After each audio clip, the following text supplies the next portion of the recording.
Movies. One of the most interesting and varied forms of entertainment ever created.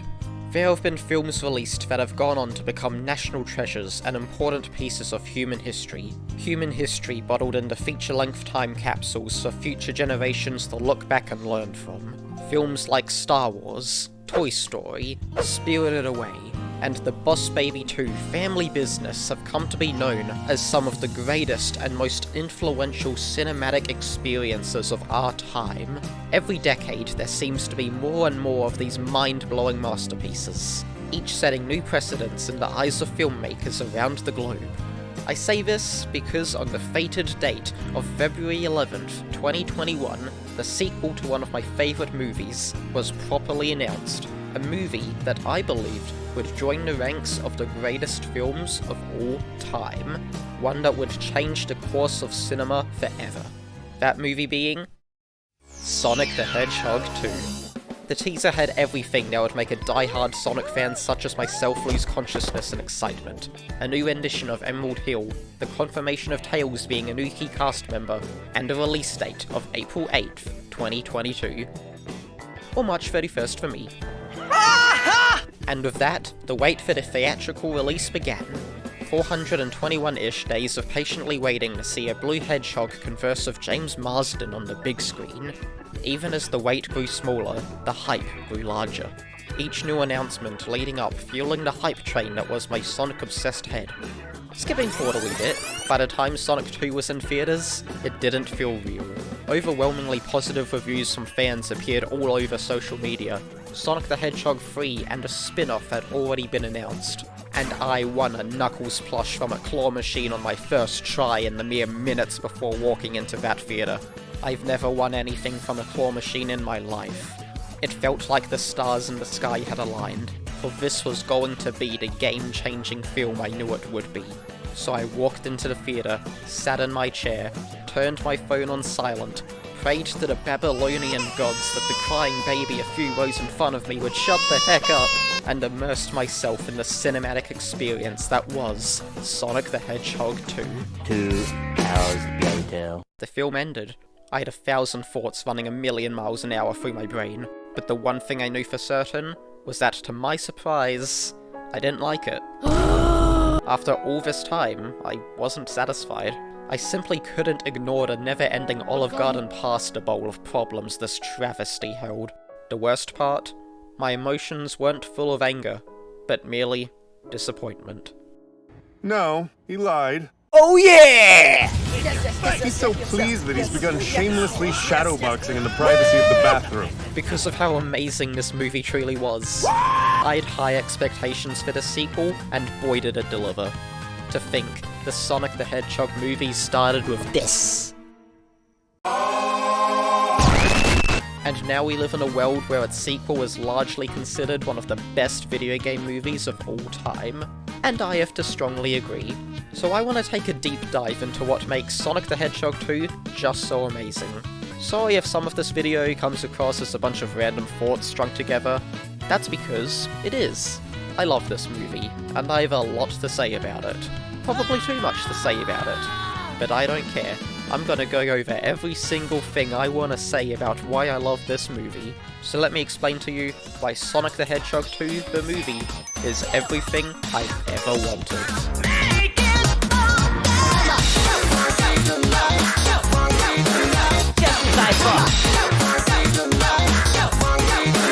Let me deal with this.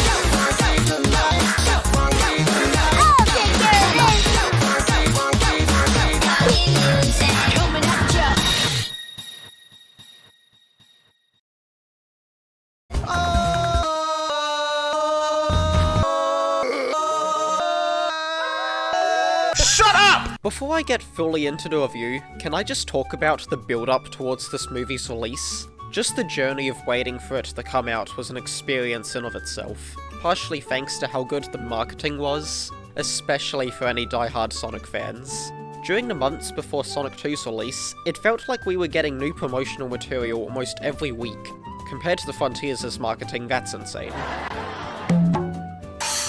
Those posters especially were amazing. From the original poster that hyped everyone up before the Game Awards, to the original Genesis Sonic 2 poster recreated with the movie characters and settings.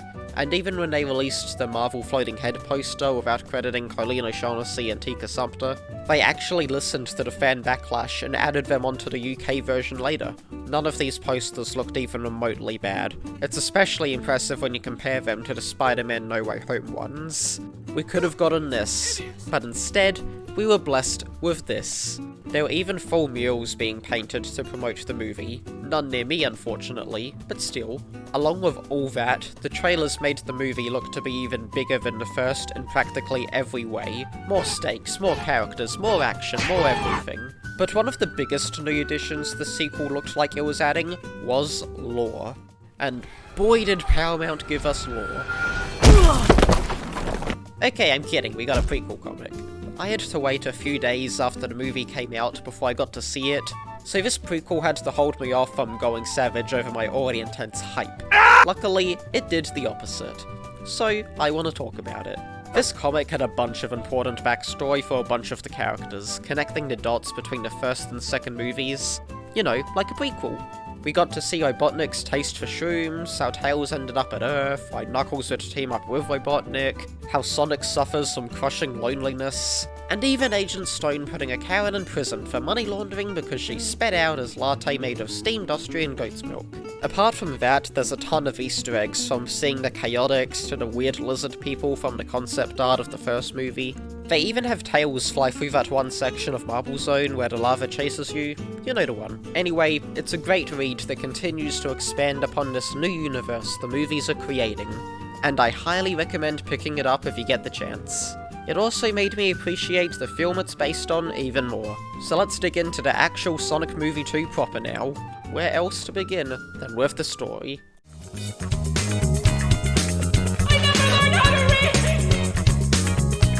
I have a lot to say about this movie's story, so I think I'm gonna mostly talk about the movie as a whole product, and less so going through the movie from start to finish, covering each individual plot beat. Just looking at individual scenes where I see it necessary.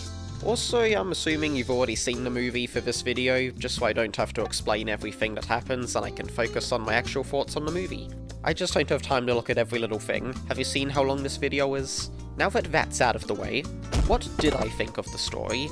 Well, I've made a dramatic reenactment to show the various emotions I conveyed over the course of the film. Time to scream. What the f***? Yeah, I liked it. So let's go through it then, shall we? Oh yeah, spoilers of course for the whole movie. No stone left unturned. Sonic the Hedgehog 2 is directed by Jeff Fowler and written by Josh Miller, Patrick Casey, and John Whittingham. The movie picks up right where its predecessor left off, with Robotnik stuck on the Mushroom Planet looking for a way home, and now full of the need to enact revenge on Sonic the Hedgehog for putting him there in the first place. Luckily for him, he finds exactly what he needs. Or should I say, someone finds him. That being the Echidna warrior Knuckles. After realizing they're both trying to track down Sonic, they team up, and thus sets off the events of the movie, as well as a title card. Meanwhile, Sonic's traumatizing criminals in a pretty fun police chase, attempting to learn life lessons while fishing and having a dance party while his adopted parents go to their sister-in-law's wedding in Hawaii. Also, Tails is here. This is overall a fun setup for what's to come, letting the audience know that although this is going to be a big fun action movie, at its core it's going to be about Sonic learning what it truly means to become a hero, and the responsibility that comes with it, while also using his knowledge he gained at the end of the first film to maybe help out some others too with the power of friendship and family. These core themes aren't exactly the most original to have for your fun family movie, but the way they are used within Sonic 2's story makes them work. Instead of them always being up front in your face for the whole runtime, with Sonic needing to point out how sad and lonely Robotnik is in contrast to him, they actually make an effort to keep it a little more subtle. Sonic's line to Knuckles when he tells him that you don't need to be alone anymore packs so much more punch into conveying what this movie's all about. This quality of storytelling is all throughout Sonic 2, and that greatly contributes to why this story is so good. Now, great themes and messages are awesome and all, but I'm a Sonic fan, and this is a Sonic movie. So how does the story fare as a Sonic the Hedgehog movie? Amazingly, this above all is what most Sonic fans seeing this movie are gonna appreciate. because the actual plot of the movie is just Sonic 3 and Knuckles when you get down to it. Knuckles teaming up with Eggman, Sonic and Tails travelling around the world to save the Master Emerald. It's all there, and the way it's handled in the context of the movie gives these old story beats new life and lets them feel original again. It takes so many iconic story moments from the games and reinterprets them to fit the narrative the movies are trying to tell, while making sure to keep the essence of why those moments are so popular intact. And that is why Sonic fans are loving this movie. Heck, even non-Sonic fans seem to like it too, because of the way the film doesn't alienate non-fans of the franchise. Although looking at Rotten Tomatoes, it would seem for some reason critics don't like it as much. Bullshit.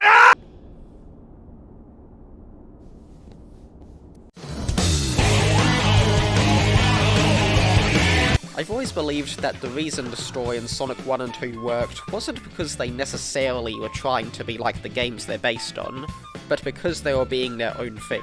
The films understand they are adaptations of the source material, so they take what makes the Sonic series so beloved and use that to create their own story.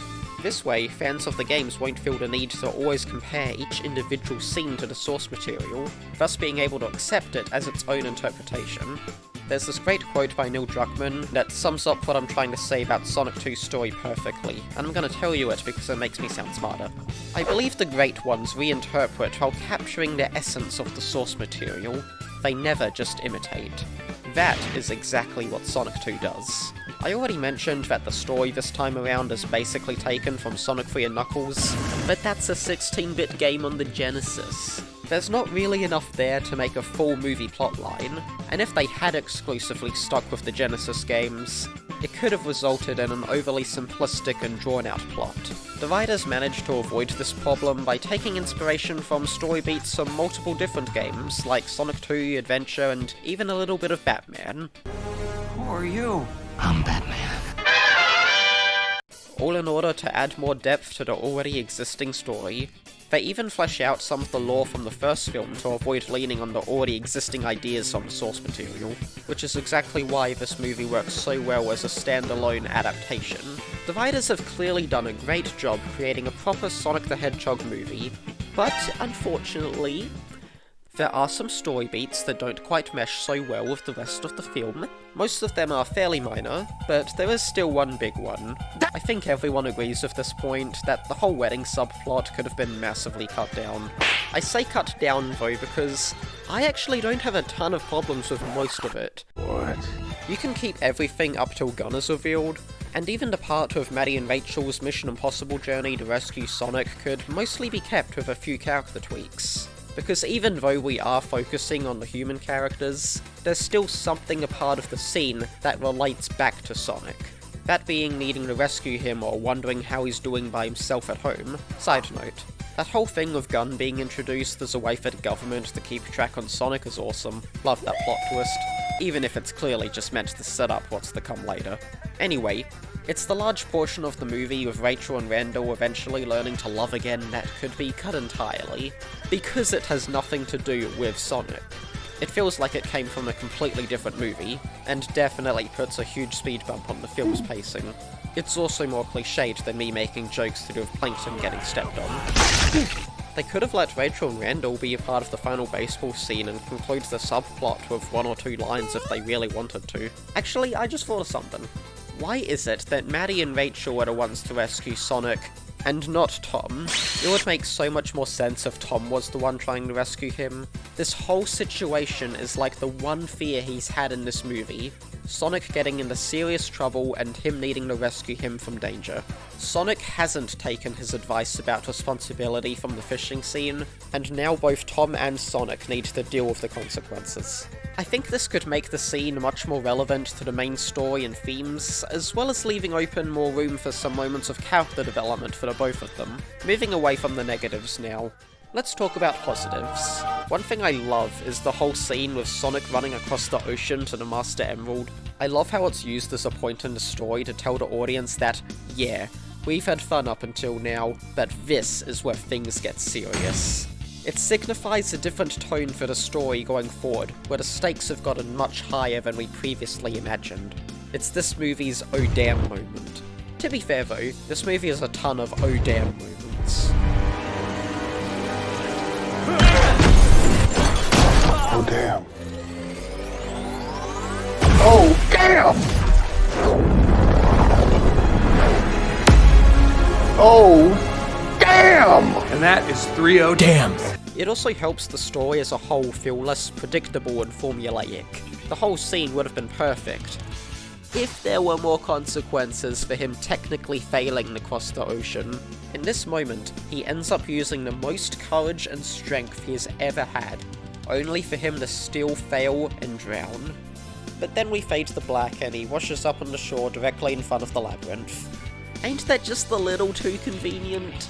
If there were more consequences to him failing here, I think they could have made this scene and his whole character arc about his fear of water, I might add, so much more impactful. Even with that minor gripe though, this is still probably one of my favourite scenes in the whole movie. Almost everything in the story has been exceptional, but for me at least, one of the biggest highlights is that ending scene. Even after the final battle, I thought to myself, surely this can't get any better. And somehow it did. Because ever since the first film released, I always wished that the sequel would give us a scene of Sonic playing baseball with everyone. It would be the perfect way to show his growth over the course of these movies.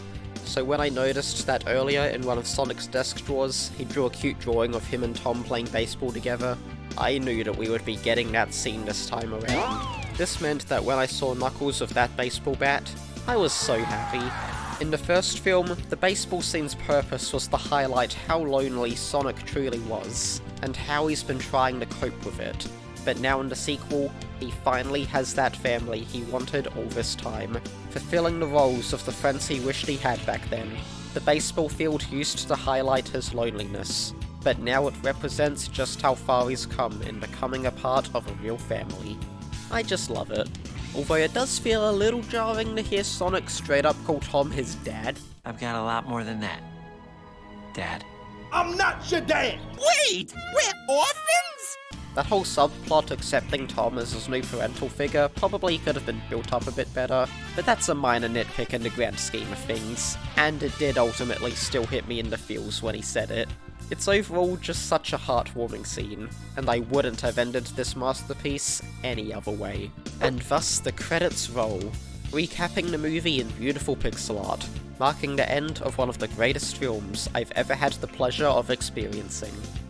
But like seemingly every big budget action movie these days, Sonic 2 has a post-credits scene, and you do not want to miss it, because in these brief few seconds of footage, we got our first look at the star of Sonic the Hedgehog 3, the ultimate life form, Shadow the Hedgehog. Cue joyful screaming here. There's not a lot to say about him since he quite literally has less than 10 seconds of screen time, but he looks pretty good. If not a little too much like movie Sonic's design with a shadow skin on top. But I'm sure they'll change the design a little before Sonic 3 comes out, so it's fine. Jeff Fowler mentioned in an interview that future Sonic movies won't follow the games chronologically, so with the introduction of Shadow now, fingers crossed we're getting a Sonic Adventure 2 adaptation for Sonic Movie 3. If I'm right, I just hope they don't introduce a live-action Rouge. That will awaken a corner of the internet I really don't want to see. Stop it! Stop it! Ew! Ignoring that terrifying thought, Sonic the Hedgehog 2's story overall does exactly what it sets out to do, to the best degree possible. It's so good that I'm still going to talk about it during the later segments of this video. This story did everything it needed to help create a great Sonic the Hedgehog movie, but for me at least, the story isn't the most important part of a movie. Fully proved it. What's really important is the characters, which is exactly why I'm happy to say they did them justice. Select a character. Let's get him! Let's start with our main hero, the Blue Justice, we all know as Sonic the Hedgehog. Played amazingly by Ben Schwartz. His characterization was already great in the first film, with him being pretty faithful to the games and other Sonic media, but with a younger, more childlike angle to his personality. Even his arc had him learn to use his powers to help protect his friends, which I took away as Sonic taking the next step to become the hero he is in the games. Good thing Sonic 2 continues to go in that same direction to give an even deeper look into Sonic's development. They managed to show how cocky he can be, with him always wanting to run headfirst into danger, while also showing that he knows when to take things seriously, and how he will always put his friend's safety above his own. It makes him not only a great protagonist you'll love, but it also allows you to become so much more invested in the movie simply because you want to see Sonic succeed, because the film's taken the time to show he deserves it. I think the biggest thing that makes Sonic such a great character, even more so than in the first film, is how he slowly becomes more than just a regular superhero, instead becoming a symbol of hope for others. Think about it. While Sonic is going through his own character arc, his actions directly result in helping the people around him in some way, and I don't mean helping as in defeating Robotnik. I mean how he's becoming the kind of person who will help Tails overcome his anxiety and give him the courage he needs to become more confident in himself.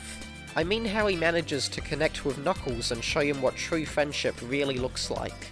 Sonic the Hedgehog does what he believes in, no matter the consequences, thus inspiring others to do the right thing, and that above all is what Sonic as a character is all about, and part of the reason why he continues to be such an icon to this very day. Woo! So the fact the movies have managed to capture the essence of Sonic's character so well is highly admirable. Sonic becoming a hero is super satisfying to watch play out, but what is a hero without his rival? Go to sleep, go to sleep, go to sleep. That's where Knuckles the Echidna comes into play, now voiced by the man himself, Idris Elba. He is easily the absolute standout character this time around. For years now, Knuckles had, intentionally or not, been reduced to a joke, when in reality, he has the potential to be a brave and noble warrior, while also having a more naive and gullible side to him, to make him more likeable and less two-dimensional. This is a balance that hasn't really been achieved for the character in recent years. So when the first Sonic Movie 2 trailer came out and we saw Knuckles being an absolute force of nature, I knew we would be getting the Knuckles the Echidna this series deserved, and that's exactly what Sonic 2 gave us. You can tell this is peak Knuckles characterization because he's not only genuinely intimidating at times, but he's also the funniest character in the movie. The parts where he just throws a mound of sand at Sonic, or when he just silently falls off the tornado plane, shouldn't have got me to laugh so loud. Even when he just goes Dot. over and over again, it shouldn't be funny. But Knuckles' character, combined with Idris Elba's performance, makes it funny. Yes, he's an Echidna warrior that could easily awe the light out of you, but he's also a little naive and gullible from, I'm assuming, growing up alone after his tribe was wiped out.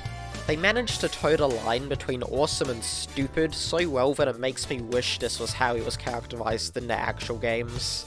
Part of how well this comes together definitely comes down to Idris doing the voiceover. He brings a toughness to the character that I think really suits him. Knuckles is a warrior, and Idris is doing the voiceover. But on a separate note, I couldn't help but notice that Idris Elba has a history of playing buff animated animals, from Chief Bogo in Zootopia to Shere Khan in The Jungle Book, and even a cat in the Horrible Cats movie. So, what I'm trying to say is Idris Elba a furry? What? Look, you know, I'm a furry. I wear this huge sort of fur coat my whole entire life. Knuckles is quite possibly the best he's been in ages, and I've already accepted Idris Elba as a worthy Knuckles voice. Makes me a lot more hyped for that Knuckles series they're apparently getting. Sonic and Knuckles work so well off each other, but they only form 2/3 of Team Sonic. So, let's talk about Tails. Just like me, for real! Much like Knuckles in this movie, he's also great. This just straight up is Tails, made especially clear thanks to Colleen O'Shaughnessy reprising her role from the games. She's been voicing Tails since Sonic Boom in 2014, and that show was already peak characterization for not just Tails but the whole cast. So she knows how these characters act, and it shows. It also explains why Tails is probably the most similar to how he is in the games. He feels like a bit of a mix between his personalities from Boom and the main series, with a bit of his arc of becoming more confident from adventure sprinkled in there too, to make him feel more fleshed out as a character compared to the games. He's also extremely adorable, and I desperately want a movie Tails plushie immediately. I'd love to talk more about why I love Tails so much in this movie, but because he feels so identical to how he is in the games and Boom, there's not a lot to say about movie Tails specifically. If you like Tails already, then you know what to expect here. I guess that goes to show how well he's written, doesn't it? That being said, I think him being so similar to the source material also means he makes less of an impact on the film as a whole, especially when compared to the other characters who managed to stand out so much. Sure, Tails has that great scene of Sonic after the dance battle, along with some nice personal character development throughout the film, and him crashing into Knuckles' Joker style to save Sonic is still pretty memorable. But apart from that, most of his contributions to the plot never really feel as major as anything they give to Sonic or Knuckles. Actually, I kinda wanna see what that Joker scene would look like now. Hope nothing bad ever happens to me. Here. I don't know, I think it just comes down to him feeling underutilized. But like I said previously, what we do get of Tails in this movie is great. And I wouldn't have wrote him any other way. I just hope our favourite Yellow Fox gets more moments to shine in Sonic Movie 3. That's Team Sonic covered, meaning it's villain time. For that, we have Jim Carrey returning as Dr. Robotnik. Where in the first film he was already a really fun villain, this time around he has almost fully embraced the chaos, sometimes literally, of the Eggman we know from the games, for better or worse. Mostly better. Similar to Knuckles, he manages to strike a good balance between threatening and hilarious, although Robotnik does tend to lean a lot more into the hilarious angle. Jim Carrey just has this screen presence that can make almost any scene funny simply by being in the room, but that's contrasted greatly when you remember that he is still an evil genius, and the movie will remind you of that. It gives him an almost unhinged feeling where you never really know if he might just snap in frustration. Like I said, it strikes a great balance which makes him such an entertaining villain to watch go against our heroes. Although, as much as I love how over-the-top Jim Carrey's performance and personality is, it can at times feel like he's going a bit overboard with the whole insanity angle they give him, and some of his lines can verge into the kinda cringy territory for me. That being said, I will be quoting, "This is my turf, G. If you don't know how to floss, you'll be lost without me," ironically to my friends for a while. Like in the games, Eggman's a madman for sure. His biggest goal is to build an evil theme park, for crying out loud. But I wouldn't go as far as to say he is completely insane. He's smart. He relies on his machines because he knows he can't take down Sonic without them. So when I see Robotnik jump onto the hood of a moving car, while barking and looking at it like a dog, and also when his final words before his grand defeat are, that's when I begin to draw the line. That's when Jim Carrey's interpretation of Robotnik goes too far into dumb territory for me, to the point where it feels weirder than, I don't know, Kirby in a police chase. Even though those small moments that happen throughout the movie do add up, he's still a massively entertaining character, and if this really is Jim Carrey's last movie, then I think he's gone out on a high note. All four of these characters work as individual personalities, but what really makes them shine and bring this movie up another level is the way they interact with each other. This is what makes these renditions of Sonic, Tails, Knuckles, and Eggman feel so right. It's just a lot of little nuances and things that communicate their attitudes towards each other that help to bring out the expressiveness and traits of their personalities. Same thing goes for Sonic's interactions with Tom and Maddie as well. Things like the way Sonic talks about Robotnik. Whenever Sonic's either talking to Robotnik directly or is being fairly casual in their conversations, he'll call him Eggman as an insult, showing a bit of his cocky side, but when things get serious or he's with Tom and Maddie, he'll refer to him as Robotnik. Or how Knuckles might power bump that subscribe button to support the channel since he knows it's extremely appreciated. It's subtle things like that make the characters feel so much more realised. Alright, that's the main four guys I wanted to talk extensively about, but there's still the rest of the humans, and I do have a couple words to say about them. Let's start with easily the best human, like, in general, not specifically this movie. Lee Majube as Agent Stone. I am so sorry if I butchered that name. The Fitness Gram Pacer test is a multi-stage aerobic capacity test that progressively gets more difficult as it continues. He's great in this role, probably even better than he is in the first film. Always bringing a smile to work and clearly having a great time being the smartest in the room whenever Robotnik's not around. And when he is around, he plays off him really well. But the best part of Agent Stone is him completely fantasizing over Robotnik 24/7. There was clearly some kind of spark there in the first film, so I'm glad they're developing their relationship. You know what? His whole character is just goofy enough where he doesn't feel out of place among the rest of the Sonic cast. And I think that's probably why he manages to hold his own alongside them, and why he's almost developed a cult-like following in the fanbase. Most importantly though, yeah, I ship them. Then we get to the rest of the humans. These rings signify the commitment. You shut the fuck up! They're good. Yeah, that's about it. Same as the first film. I like how Tom and Maddie have become parental figures for Sonic, taking the personality traits that come with that role, and the way they're incorporated into the finale worked surprisingly effectively. Wade and Rachel have their moments and are still consistently funny. Welcome to the Wade Cave, which is something I hope to someday say to a woman. Randall's a stereotypical movie hot guy, although I like how he's a gun agent. That's neat. What's the name of that Olive Garden guy again? Like, Cobra Bubbles or something? Well, I like how he's obsessed with Olive Garden. I just feel a little guilty about what I did to Rachel, sir. Don't worry about it. We'll send her a gift card. Yep. That's about it. Everyone does the best of what they're given, no one's unlikable. Yeah, not much to say about them really. Looking at all the characters as a whole though, this movie has such a memorable cast. It wouldn't be as amazing as it is without Sonic, Tails, Knuckles and Eggman being portrayed and used in the ways they have. They all have a certain chemistry to them that I would love to see explored more in future Sonic movie projects. What other video game adaptation could you argue when a movie is an improvement over the source material?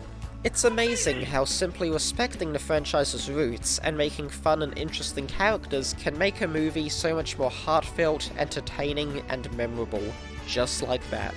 I've given a lot of credit towards the actors for bringing these characters to life, but in the case of Sonic, Tails and Knuckles, the real hero is the animation. But that's for later, because this is only part 1.